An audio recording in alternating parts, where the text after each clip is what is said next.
Bad weather along the Russia-Ukraine battlefront is not stopping battles between drones.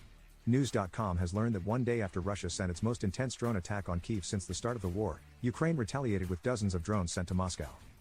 Russia's defense ministry in Moscow Mayor Sergei Sobyanin claimed Ukraine sent dozens of drones on Saturday night, but Russians shot down 24 of them. The drones reportedly were aimed at the Moscow region, along with 4 other provinces south and west of the capital. No casualties were reported. According to CNBC, Ukraine's government has yet to comment on Russia's claim. News reported on November 25 that more than 70 Shahed drones made in Iran were fired by Russia on parts of the Ukrainian capital of Kyiv. According to Reuters and NBC News, Ukraine's Air Force claimed to shoot down 71 out of 75 drones. But Kyiv Mayor Vitaly Klitschko reported 5 were injured and there was extensive damage to buildings. He said one damaged drone fell on a children's nursery, setting it on fire. Ukrainian President Volodymyr Zelensky praised his armed forces in a Sunday night video for his troops' efforts beyond Kyiv. Reuters quoted Zelensky as saying fierce fighting is raging in Donetsk and Kharkiv. But an early winter storm is leaving its own damage on both sides of the front lines. Zelensky called conditions extremely challenging from Kyiv south to Odessa. He reported 400 settlements across the country were without power. Other reports put the number above 2,000.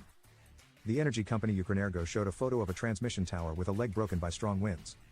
The mayor of Odessa urged people to stay home, because power outages were affecting the pumping of water.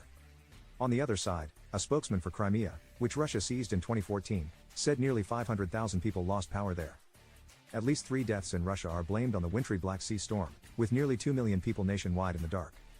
The peninsula had reports of buildings damaged by flooding and snow, with high winds not helping. The Crimea government declared a day off on Monday, November 27 to help residents ride out the storm. Nearby Moldova also dealt with the storm, with 2 border crossings in the Odessa region closed. National officials suggested local schools remain closed Monday due to snow and strong winds. The fight for Ukraine is the top priority for a meeting of NATO foreign ministers in Belgium taking place on Monday, November 27.